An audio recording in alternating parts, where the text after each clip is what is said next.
Welcome to the Success Blueprint, strategies to build a life and business you love. This is your go-to podcast for success in both life and business. I'm your host, Daniel Craig Johnson, and as a seasoned life and business coach with 15 years of experience, I will be sharing powerful stories, practical tips, and valuable insights on personal development, leadership, entrepreneurship, productivity, motivation, and more. Join me every week for the Success Blueprint, strategies for building a life and business you love. Let's ignite your success.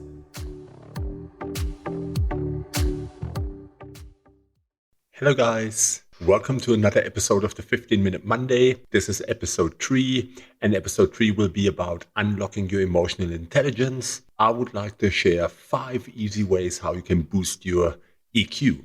So today I want to go with you onto a little journey to enhance your emotional intelligence and talk to you about 5 points that will help you to work on your emotional intelligence. And by mastering those easy techniques, you will gain valuable insight into your emotions, improve your relationships, and elevate your personal and professional success. So let's dive straight into it. Point number 1, your self-awareness. Dive deep into your emotions, thoughts, and reactions, and develop a keen understanding of your strength, your weaknesses, your triggers, and patterns.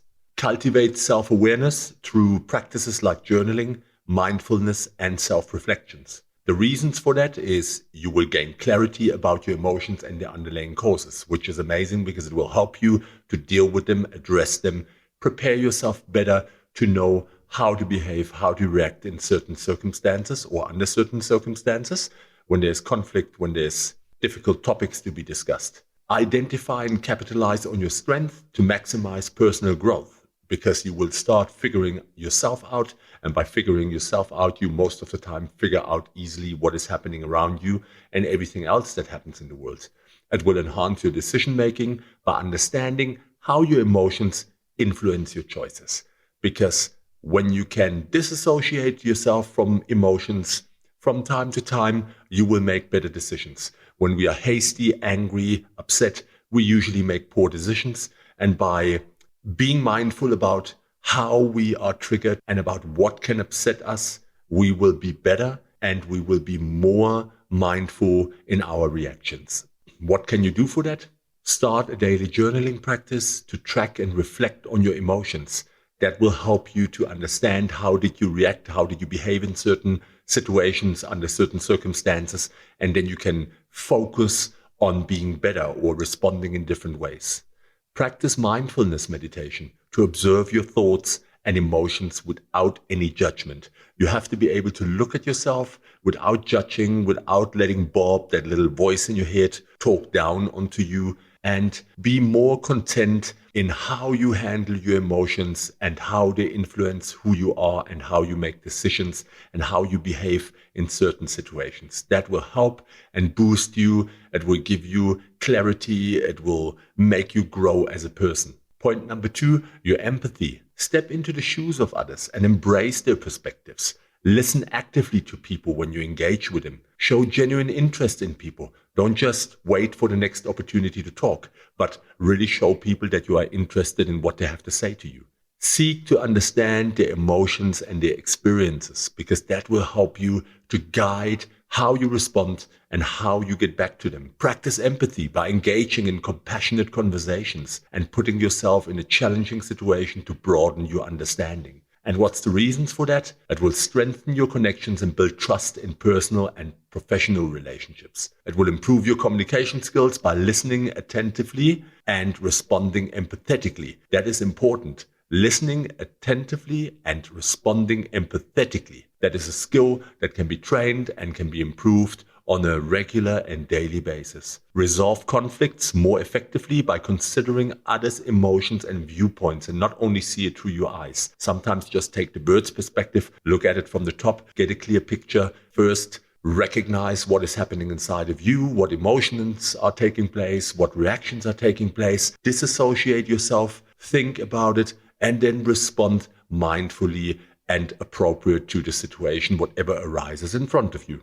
What can you do to practice that? Engage in active listening exercises with a friend or colleague or your partner to really learn to feel, what does it feel like when I'm actively engaged in a conversation, when I'm really, really listening and I'm a participant in that conversation. And it's not only about me returning or giving the next answer. Participate in volunteer activities or community service to gain exposure to diverse experiences. When you go out and you engage with different groups, with different social groups, with different dynamics, it will help you to respond better to all the different influences and impacts that the world around you can have. So it's very important that you expose yourself, to difficult situations, to difficult talks, to difficult discussions. And it will help you to understand and gauge how you respond under certain circumstances. And therefore you can practice mindfulness, being in touch with yourself and understanding or already preparing your responses and how you will respond in stress, under adverse circumstances, in difficult discussions or talks. It will help you a lot to preempt and premeditate what will come, what will happen, and therefore prepare like a strategy. And you will always be aware of what is going on inside yourself, be in touch with yourself, and therefore being able to respond from a point of clarity and focus. The next point, emotional regulation. Learn to manage and control your emotions effectively. Practice techniques such as deep breathing, mindfulness, and proactive self-talk to cultivate emotional resilience. Emotional resilience is important because it will help you to step back, take a second, understand what is going on, disassociate yourself from any impulsive emotions or reactions, and then respond in a clear, concise way, no matter who you are dealing with.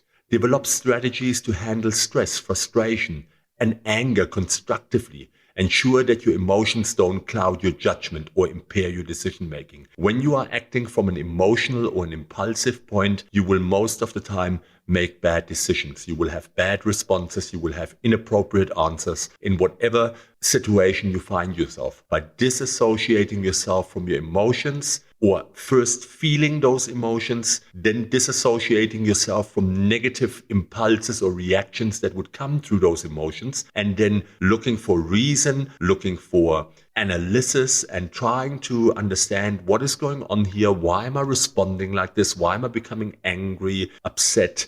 Why am I becoming anxious? Why is this causing stress and panic? You can prepare yourself to better respond. And over time, you will build emotional resilience, and it will help you to more and more respond in a proper and situation appropriate response.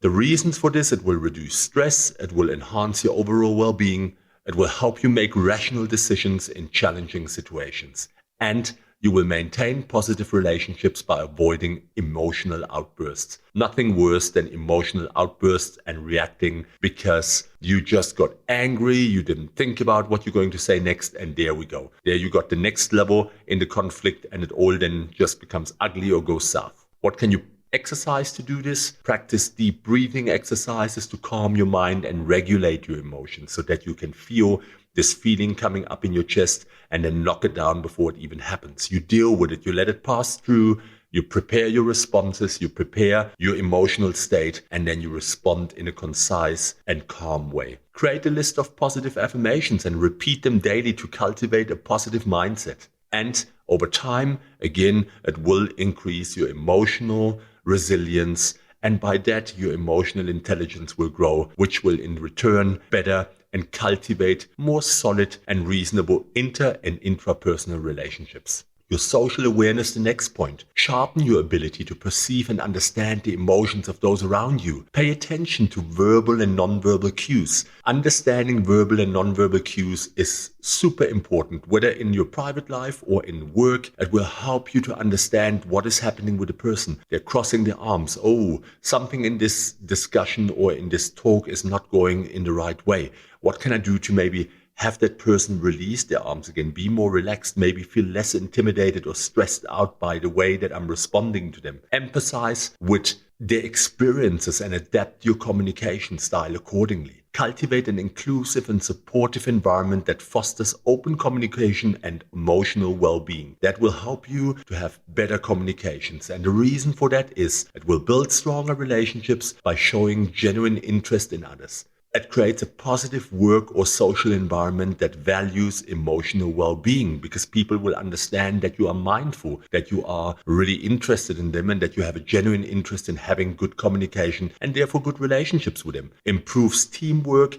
and collaboration by understanding and respecting diverse perspectives. Diversity is out there. Everyone has different experiences and therefore responds differently, has different opinions, maybe even judgments. And by you being more open, having less of judgments, maybe less of bad habits and ways that you respond, not coming from an impulsive or emotional perspective, will help you to foster better communication and better relationships. How can you practice that? Practice active observation in social settings, paying attention to others' body language and facial expressions, to learn and really become focused on what is happening when people talk to each other. How is their mood changing? How is their body posture changing? Crossing their arms, leaning away from someone. It will help you pick up behaviors, pick up clues, and that will help you in positions at work, leadership positions, managerial positions, and it will help you as a person in general, responding to your friends and your social circles, or in just public situations where you might not be familiar with everyone. It will help you to be better in such situations. Engage in role-playing exercises to develop empathy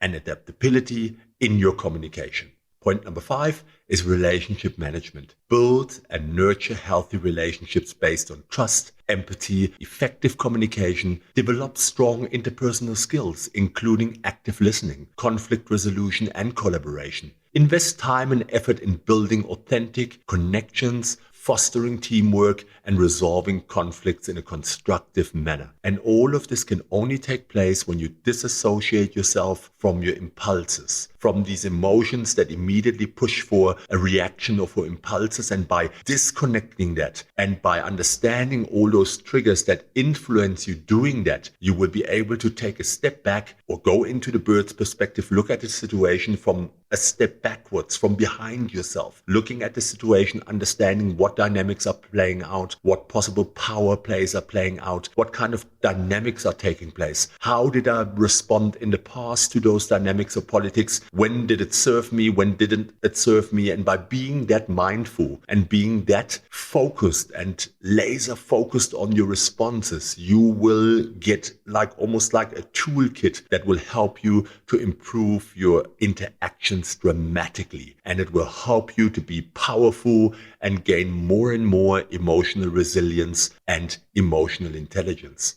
You will foster positive and productive work environments. You will improve negotiation and conflict resolution skills, and you will learn to be one step ahead. And you will create a network of meaningful and supportive relationships. And how can you practice that? Practice active listening exercises again with a partner or colleague. Same exercise. Let them throw you into uncomfortable situations, or maybe make statements or comments that they know might push your buttons, and then you try to preempt that and respond in a meaningful way. Role play scenarios, again, they always help to practice effective conflict resolution and techniques. When we focus on all these points above, we build a plan. We can premeditate how situations, difficult discussions, meetings at work, meetings with difficult co-workers or bosses, or with difficult people in your life, difficult customers, how could they play out? When I start recognizing that and I have clarity,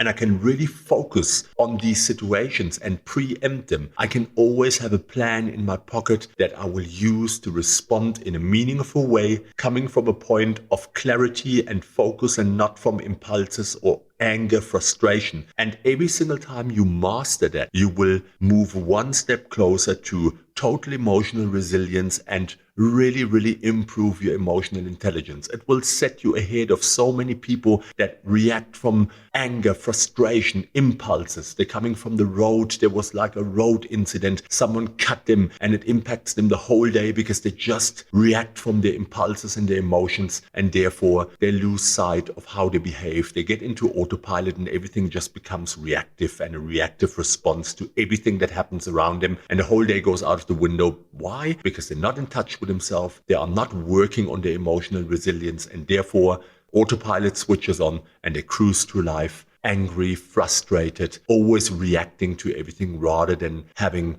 clear, concise responses to situations, to talks, to discussions that are coming from an emotional resilient point of view. So look at these 5 points, practice them. If you have any comments about it, reach out to me. Let's have a chat. My contact details are in the description. I am happy that you joined me yet for another quick 15-minute Monday, and I wish you a fantastic week. You must be great out there. Practice emotional intelligence. It will make your life so much easier. Good luck. Take care, guys. I see you on Friday. We have Xavier Sear, a very well-known commercial photographer and videographer, and also one of my really close friends and someone that I always looked up to in terms of his commercial photography. It's going to be an amazing talk. So I see you on Friday on the Success Blueprint, where we discuss strategies to build a life and business you love. Take care, guys.